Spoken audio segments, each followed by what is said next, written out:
Welcome to the LA Business Podcast, a forum for business owners and senior executives to share the experiences about the elements that drive their success.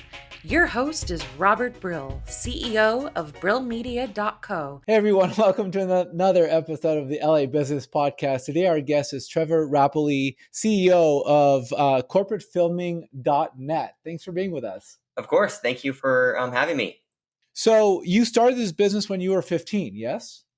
I did. I'm 30 now, so I feel kind of old. Yeah. That's incredible. Like basically you're 2 years. I have 2 more years in the advertising business than you have in your whole. Man, that's incredible. And you're 30 years old. What did you start when you were 15? Man, I was 15. So back then, was it 2003? I think there were still those VHS cameras that you put on your shoulder. Maybe it's the 90s, right? But I remember that's what I used to do. I used to film family events, parties on my dad's VHS camera. I would sell them to aunts and uncles for like $10 a pop, which was a lot of money back then, right? And then I was converting VHS to DVD. So my first company was actually DVDs to remember.net at 13. What did you do with the $10 and $15 you were earning back then? That's a great question. I bought the latest Game Boys, the Roller Coaster Tycoon games, and the RV cars. You know how you would, not RV, RC cars that you would race. So you're too young for Pogs, right? Do you remember Pogs? Was that the thing that you would feed? That was Tamagotchis. Yeah. I'm thinking of, I don't know why this thing keeps rattling around in my head. Basically, like these Pogs are little round things, and you'd have a heavy one which was made of like some sort of metal, and you slam them, and you win or you lose depending on whether it flips. It was kind of like gambling in a way, but I remember doing this in like 95, 96 when I was in high school.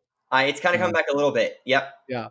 Anyway, so did you just have an aptitude for this? Like I didn't really figure out what I'm doing with my life until I was like 28, right? 15 years old. Like I was just getting out into the world, much less starting a business. How did you organize a business at 15, and why did you feel that was the right move for you at the time? So I've been asked that before, and to be honest, I don't think I was thinking that far ahead. I just wanted to do what I loved, which was filming and editing, but I was all about how can I look bigger than what I am, right? So I can add a zero onto how much I charged people, right? So, I mean, I just remember having eventfilming.net sounded better than, hi, I'm Trevor, I'm in high school, I can film your event. It's like, and then it was having Trevor at eventfilming.net. It just, we looked bigger. I looked bigger than what I did. And I feel like I've always just, I get really bored if I sit around and do nothing. So I always wanted to do something, and I wanted to have the latest camera gear. And my parents always would pay like half of it, and I had to find the other half. That's really cool. I like that. I like that a lot. So fast forward to when did you exponentially grow? What happened? When did that happen? And like, what was the cause of that? Man, so it's not easy to do what you love, right? I'm sure you know, and people think it's the opposite. It's, I'm going to do what I love. It's going to be so easy. I'm going to wake up at 10 a.m. and go to bed at like that. It doesn't work that way, right? So how we really started to grow, honestly, is when, I'm going to make this long story short, I used to have a business partner. We split ways in 2015. It was one of the hardest things I've ever dealt with in my entire life because we were best friends. And lesson everyone, I mean, try not to go into business with your best friend. Like a friend, cool, but not a best friend, right? And I wasn't the business side. I was the videographer that would film the weddings. He was the marketing, sales, everything. And the minute he left, I was like, I can't do this, like, because I didn't get the best grades in school, and I just like, I'm not a business person. I'm not a salesperson. And the minute I realized either I have to learn this or I will go under. So I started to read, literally, as you see behind me, books. I read a book every week, and I didn't know what margin was. I would search for things before I flipped the page and be like, what is that?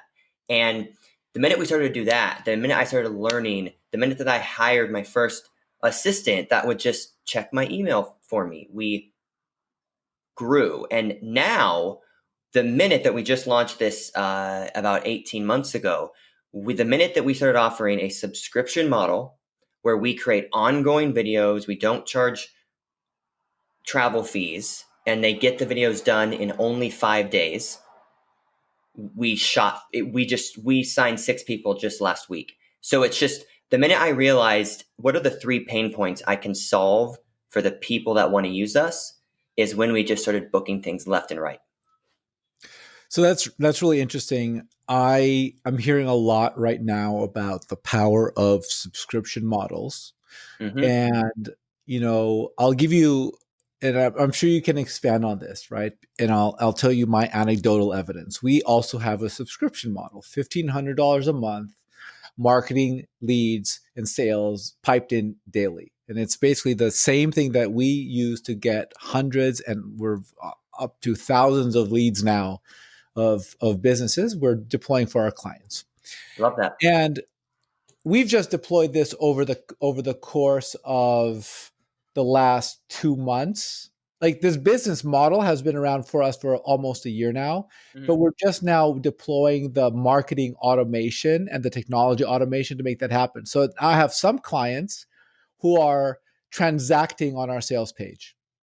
And I have some clients who were chasing for invoicing, and we're asking for checks, and they didn't pay us yet, and we're already running.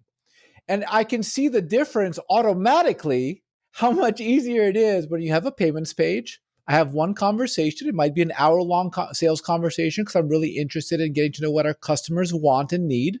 Mm-hmm. And then they purchase, they don't purchase. That's totally fine.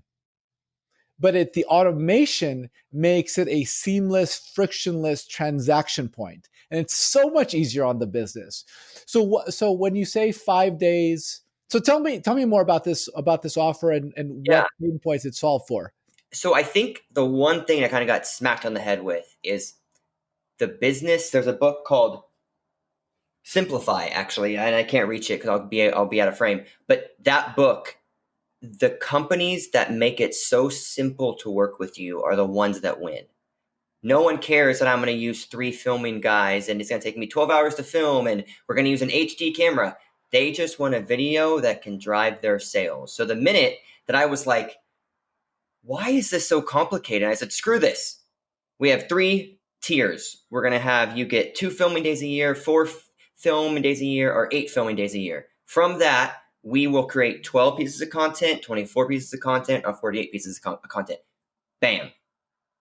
And most people go right in the middle. So the minute that I just realized these executives, right, they don't want their time wasted, right? We both know that. They want to just delegate it. So the minute that our team started realizing, how can we just execute without using their time, we started to book bigger and bigger deals. So I'm not sure if that answered the question. So the pain points so what are the 3 pain points that you mentioned? So this is what I scream from the rooftop is to like my team. We don't create videos. Like, yes, we do, but our pain points that we are doing for them is we are giving them their time back. All they do is they say, email Tim in Michigan, CC us in, and we handle the rest. Step 2, things always cost more than what they want, right? So then now they look bad because they have to go to their boss and say, I need an extra $3,000 for this flat fee. Lastly, every time I call someone and they say they hired a film crew, 9 out of 10 times I would call them 6 months later, that video is still not done. So I would say, awesome, we film on Monday, your video is going to be done the following Monday. So it's just people just want things done right the first time and on a transparent rate. And that's what we do. How do you deal with the intricacies of the client communications all the in-between points? So the minute pretty much every business, every customer has the same 5 questions, right? The same 5 questions, what they're confused about, right? What do you mean you film? How long do you film? What do you mean I don't get 5 rounds of edits, right? So we implemented a required kickoff call where it's an hour call. I need everyone on their team that will be approving things. They meet my team, and we just go over all of the obstacles that we know are going to happen. So that kickoff call is a way for me to delegate, because they've had 25 calls with me as the salesperson. It's a way for me to delegate it to my team, but it's also a way for us to say, this is the problems we have each time, and this is how we do them. And do you implement, is there a timeline that you follow? And how do you communicate that for your clients? Because at the end of the day, there's still a ton of variables in the actual activation of what you're doing. Mm-hmm. So I also think a lot of business owners lose a sale because they try and make things too complicated, right? And most prospects are not going to admit when they're confused. They're just going to stop responding to you. So literally, I love sales. I fell in love with sales because we just keep it simple. So I say, hey, you want one video? Awesome. We don't have to know who or where or when, but this cost will include one filming day anywhere in the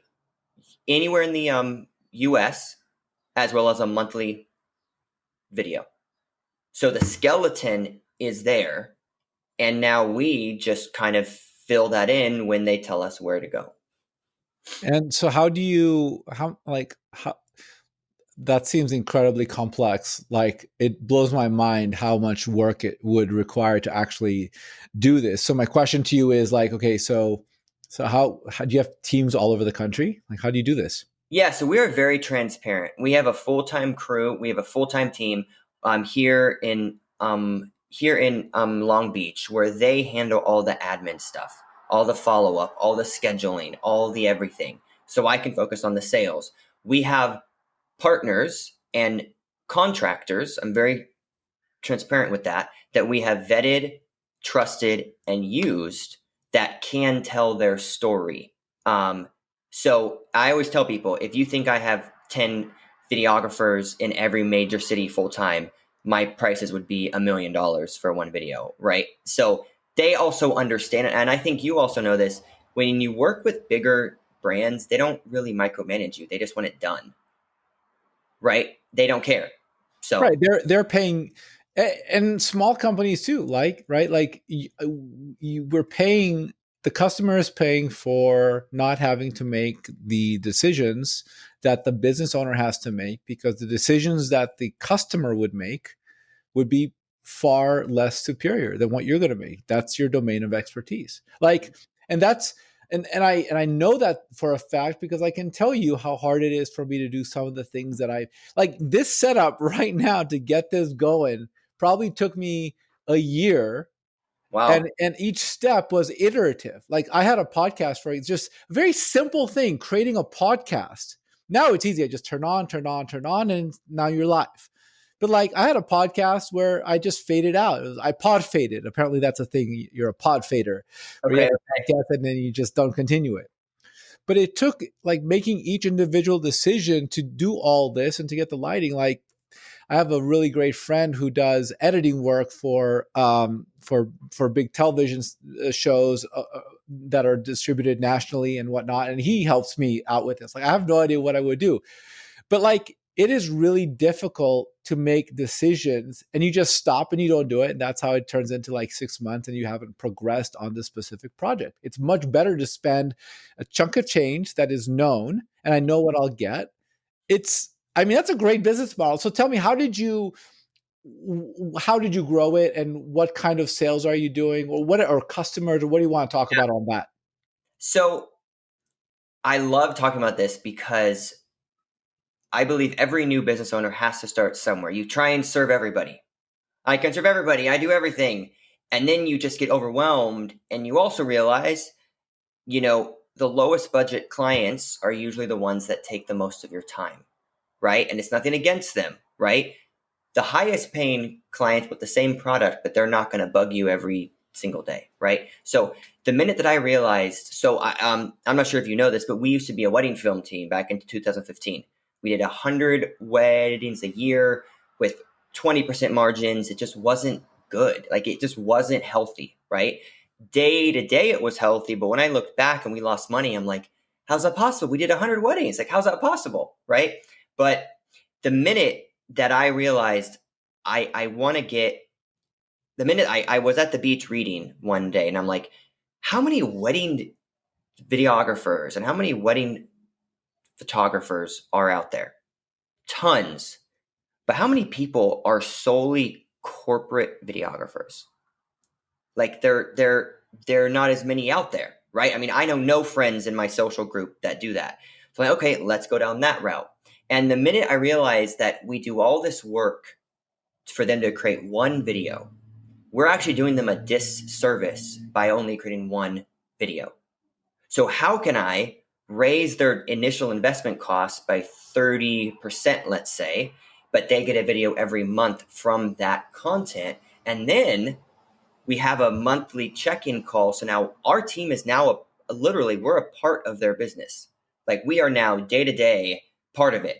So when it's time to renew, it's like, man, we can't not re-sign with them. They're so involved. They know all of my executives. They know all my clients. So the minute that I realized what are the pain points, for example, there are offices all over the nation, right? But a lot of marketing officers just don't ever film the other offices because they don't want to pay for someone to fly across the nation. So how can I solve that pain point? Hey, send us wherever. So it's just really keeping it, the minute that I kept it simple, and it is when we really started to expand. And in terms of a resource play, we can forecast. Now we can forecast. Hey guys, we have 10 people on our subscription model. This client wants 4 videos. This client wants 6. So how many editors do we need to get this done this month? Bam. Now we bring those on. And our core demographic are companies that really do 10 million plus in revenue. And on the franchise filming side, another division that we have, it's franchisors that have 50 plus locations, Dunkin' Donuts, Starbucks, McDonald's. So we serve both those sides. So it's been really fun to realize that if I just keep it simple and we don't bug them, it's actually pretty easy. Not easy. It's pretty simple to win a deal. And how have you been acquiring customers? How are people finding out about you?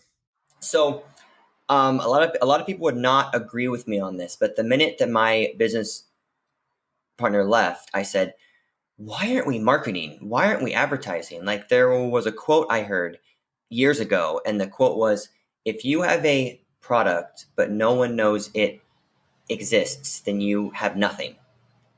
And that just was like mind-boggling to me. And I'm like, so we started to advertise $3,000 a year or $3,000 a month.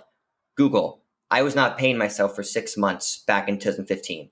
And we kept getting these leads in. And then I realized, hold on, everyone's on Google. Everybody. For $14 a click for the word video marketing, right?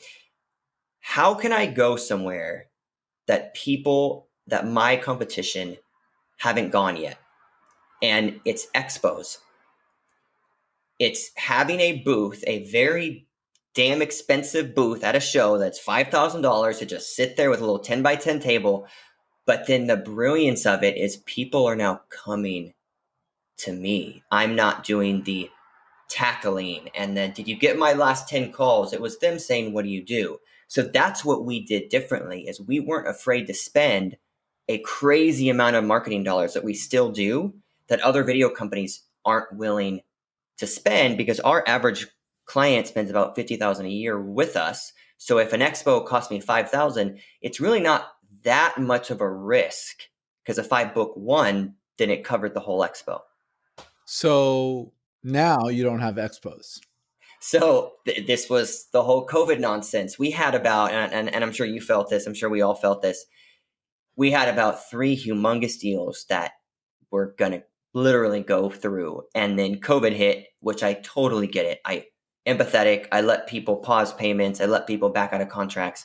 I wanted to be a friend, right? Because I believe budgets are like sinks. They will eventually fill back up, right? So I want to be there when that budget fills up. So what we started doing is we started doing live webinars. And I'm not going to lie, was it kind of embarrassing that one month we'd get 30 people, one month we'd get 1. And I'm like, okay, this is really awkward. But that one person could be the CEO of a $10 million company, right? So we started doing that. And we also started to join groups. So we joined 3 franchise groups that they don't have a single videography team. I'm like, that's crazy weird. So I recommend for people that what we did is, how do you join if you don't have expos? Where is your lead gen coming from? So for us, it's webinars, and for us, it's joining associations and paying them extra to have an e-blast announcing us. And that's how our lead gen is now. So that's really interesting. So like the LA Chamber or Long Beach Chamber of Commerce, things like that. So to be honest, no, because our demographic is not that group that is going there. It's larger. It's larger.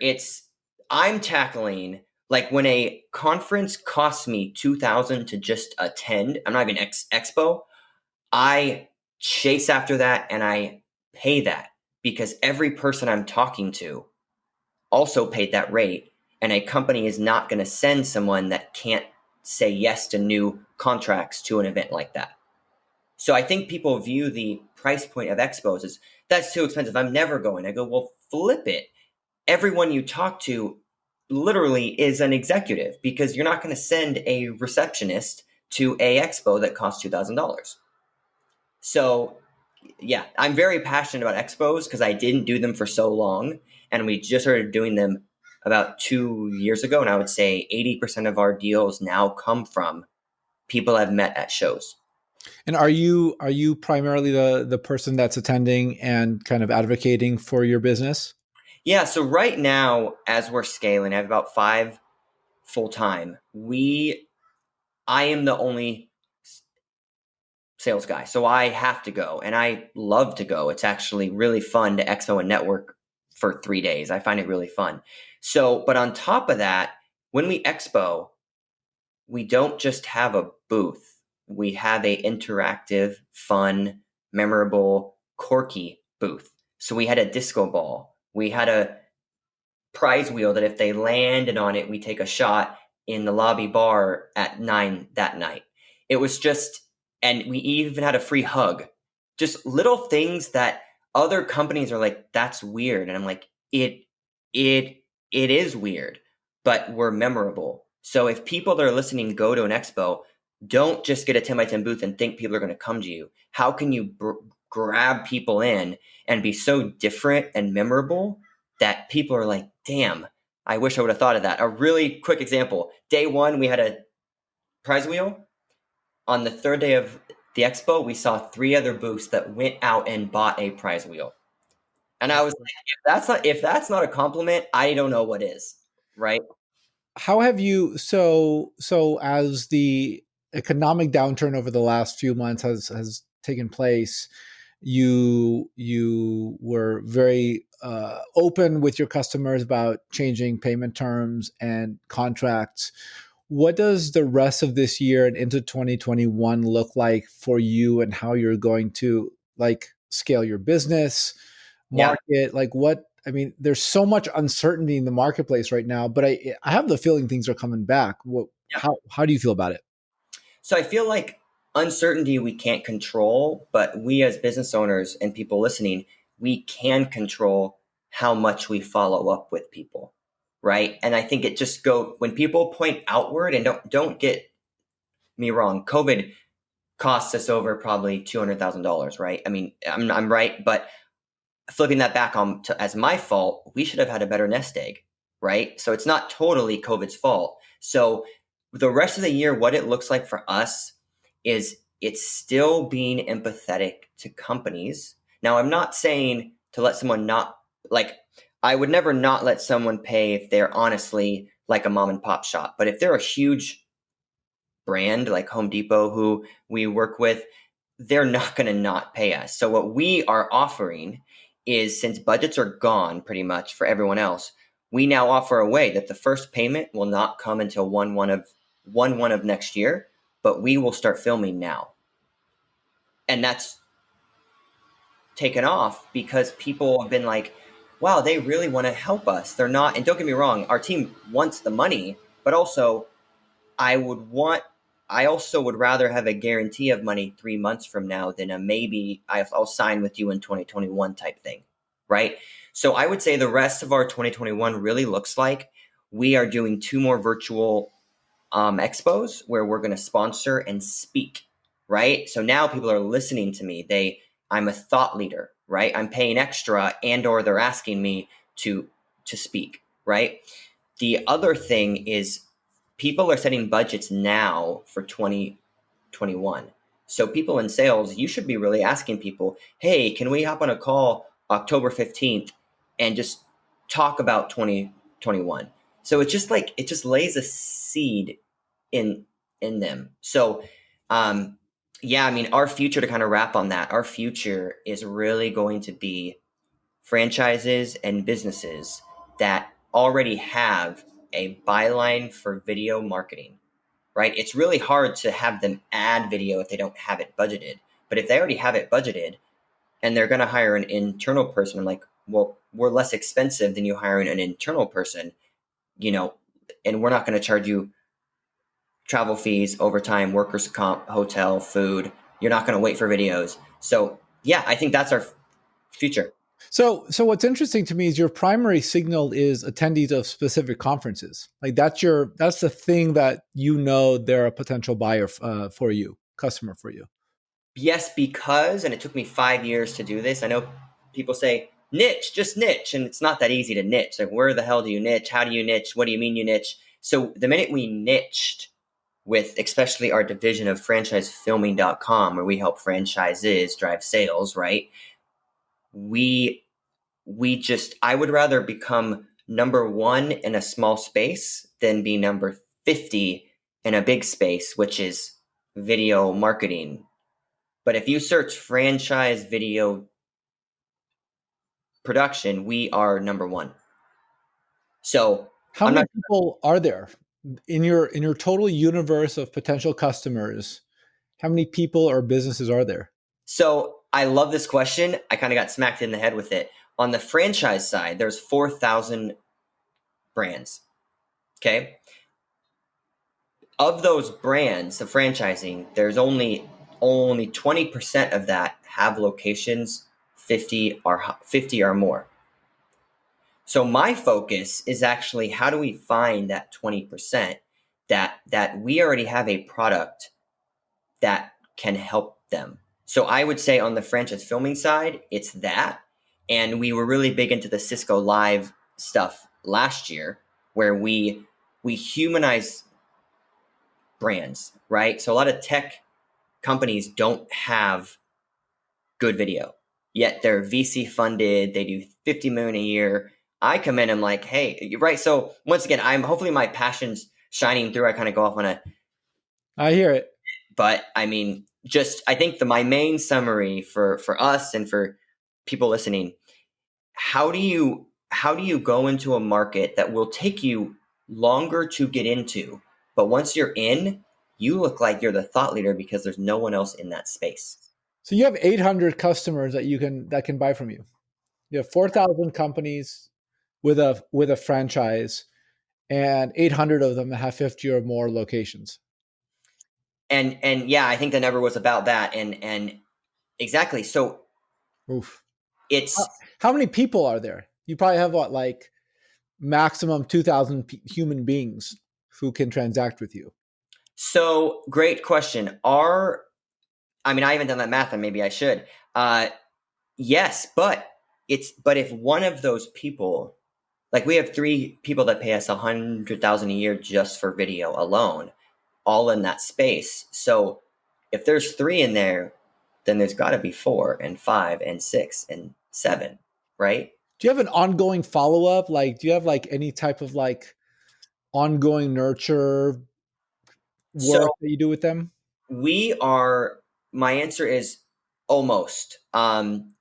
We have an email campaign. It's not automated. It's not monthly. It's just whenever we decide to do it. Honestly, all the follow-up is just me, and I'm really into the remarketing stuff. The minute someone goes to our website, if you go to corporatefilming.com.net, you will now see my videos of me talking and giving value, saying, here are my 5 tips to drive sales to your business. Here are, it's just very knowledge based. And I get emails like, Trevor, I see you every week and I don't even know who they are. And I'm like, how powerful is that? So I think if anyone listening doesn't have remarketing set up, I mean, start grabbing cookies now. And I'm sure you guys do that. So they should call you, right? That's a big part of what happens. And it's for you guys, it's a little bit different because you have like 2,000, let's say 3,000 people that can buy with you. You probably have another couple thousand people who are the influencers of the people who can buy from you.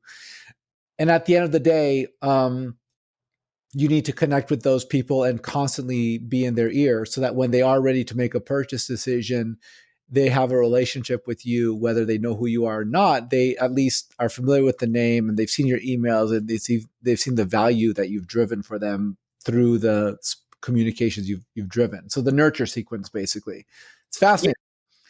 Yeah, and we have that. We actually Story Brand is a great company. Donald Miller.